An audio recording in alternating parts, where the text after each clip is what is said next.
What's up guys, Dan Frullani here and welcome back to a new video. If you're new to this channel, there's one thing you need to know. I make videos with and about the Canon 90D, the Canon USR, the Canon R6 and the Canon M50. This one is about the Canon 90D. What about it? Well, it's the things that I hate about this camera. Well, that I hate, at least that I don't appreciate, that I don't really like.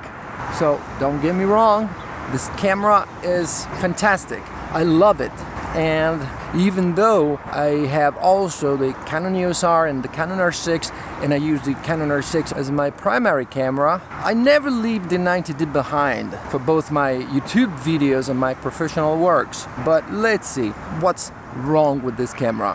What are the things that I hate about it? Number one, it's a crop sensor camera. It's not a full frame. What does it mean? For many people, this can be an advantage, especially if you shoot wildlife and the crop sensor that crops at times 1.6 allows you to get even closer to the action or to wild animals, where if you get too close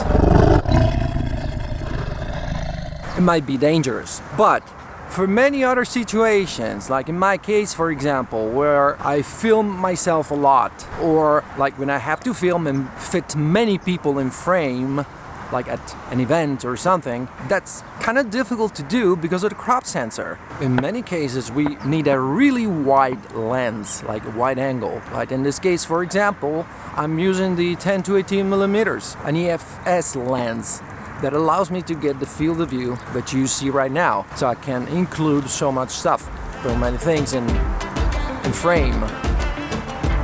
But the thing is, this is not a fast lens, so if I need to shoot in low light, its maximum aperture is f4.5 when shooting at 10 millimeters. That actually equals to a 16 on a full frame sensor. If you want to shoot really wide, as I said, yeah, you can do that with this 10 to 18 millimeters EFS lens, but if you also want a wider aperture, like at least f2.8 or f2, it's gonna be more difficult. And even if you find such a wide angle lens with such a wide aperture, that's gonna cost you. So the main disadvantage of a crop sensor against a full frame is basically that everything is cropped times 1.6.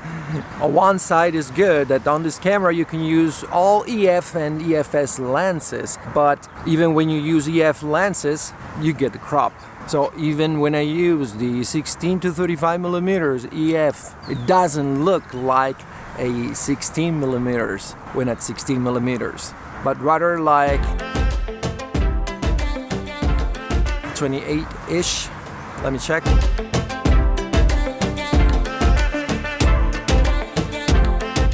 I checked with the calculator, it looks like at 25.6 millimeters at 16 millimeters. And there's no way to fix that. It'll never change because we don't have a speed booster for the Canon 90D. While we have a speed booster for the Canon M50, where we can use EF lenses at least and get some wider field of view and some improvements in the aperture, in the maximum aperture. Or like with the Canon USR, same thing. We can use a speed booster, and there we solve also the problem of the crop in 4K. But why can't we use a speed booster with the Canon 90D? Mostly because a speed booster is an adapter, and the Canon 90D already accepts EF and EFS lenses, and there's no way to use M-mount lenses or RF lenses on the Canon 90D, so we're pretty much stuck with the EF and EFS lenses. Therefore, we don't have any adapter, and goes without saying, no speed booster. On this awesome camera, we have many different options and frame rates available, and we can shoot in 4K with no crop, or virtually no crop. But something I really miss, and I wish it was there on this camera, on the 90D, is the option to shoot 4K 60. We have 4K 1080, but for slow motion is when you shoot the main video in 4K and then you use slow motion in 1080 and 60 frames per second, it's just not the same. But we do have 120 frames per second in 1080 with 120 frames per second, you can slow down the footage so much, like 4 times, for some awesome buttery creamy slow motion. And 1080 for that is not really bad. But that brings me to the third thing I hate about the Canon 90D. When we shoot in 120 frames per second with the Canon 90D, yeah, everything is awesome. Everything looks great, so smooth. But what's the problem? Well, we lose the sound. Well, okay, I can live with that. But we lose also the dual pixel autofocus. Actually, we lose any kind of autofocus. And I think we lose any possibility to focus at all, because once you focus on a subject and you press the direct button, that's where the focus is gonna stay. It's not gonna change, not even manually. If you film something static that is not moving, you can just, keep the distance, and you wanna make a dynamic shot because you don't want your footage to look like a photo. So you're gonna have to move the camera, but you have to be careful to keep the subject in focus. You can't change the focus, so you just have to keep the same distance the entire time, being very careful if you orb around the subject, or if the subject moves towards the camera or away from the camera, you have to follow it at the same speed. You have to kind of synchronize yourself with the subject. I mean, okay, for some people this might not be a deal breaker, but for me kind of it is. Because most of the times, since I have auto cameras, like the Canon R6 for example, and I have to film something in slow motion, when in doubt, I choose the R6. Because when I shoot in 120 frames per second, I still have autofocus. Or if I'm not happy with the quality of 120 frames per second on the R6, I can shoot 4K 60. For the 90D, 120 frames per second, the slow motion looks awesome, but its lack of autofocus, for me, it's a deal breaker. Another thing that I hate about the Canon 90D is that we don't have CLog. What's the difference between shooting CLog or a default picture style? When we shoot with default picture styles, it's like shooting with a filter or a LUT, something like that, where we already have all the highlights and shadows defined there, and so much contrast, and in post we don't have flexibility at all. All the details in the shadows, if they're too dark, we can't fix them, or if there's something blown out, like in the sky here. If we shoot with a default picture style, there's no way to recover the highlights. They'll be blown out, that's it. There's no information in the highlights. But with CLog, we can recover that. We have much more flexibility, to a certain extent, but we can definitely get a better dynamic range, some better dynamic range.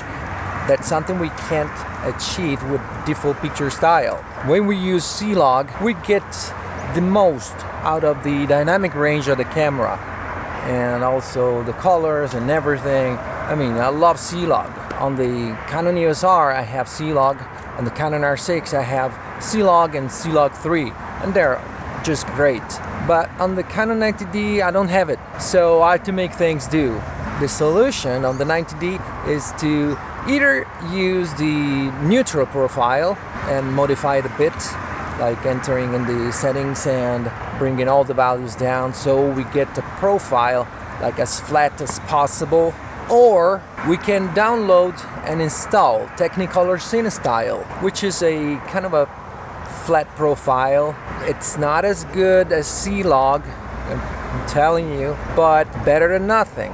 I've been using it on my Canon 90D for the past 2 years, and yeah, it's definitely 1,000 times better than using a regular default picture style. Technicolor CineStyle, for me, it's the way to go. Another thing that I hate about this camera is stabilization, actually the lack of IBIS, in-body stabilization. Even though this might not be a deal breaker, not completely, it's still a negative thing for me. Because if it's true on one side that we have the digital electronic stabilization in the camera, and that does a very good job, yes, when we use stabilized lens with stabilization already.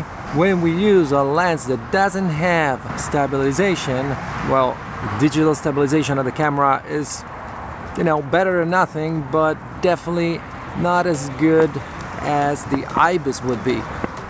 This is the Canon 90D with the 10 to 18 millimeters at 10 millimeters. That looks like a 16 millimeters with the stabilization on. I mean the lens stabilization on, and the camera digital stabilization off.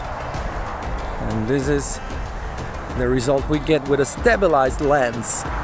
If I turn it off, let's see, the digital stabilization off and the stabilization of the lens off, and this is what we get. And consider that when we use a wide angle lens, you don't see too much shaking. But still, let me know what you think. This is without any stabilization. If we had IBIS, the situation would be much better. But let's see. Let's turn the stabilization of the camera on. Let's see. Okay, again with the 10 to 18 millimeters, stabilization of the lens off, stabilization of the camera on. This is what we get with the digital stabilization. There is also an enhanced mode of the digital stabilization. This is it. If you don't see any difference between the regular stabilization and the enhanced right now, is because the stabilization of the lens is off, and I get a warning here flashing. That means that the digital stabilization works best, or works at all, I think, when the stabilization of the lens is on. So let's see. Now I activated both the stabilization of the lens and the electronic stabilization of the camera. What do you think about it?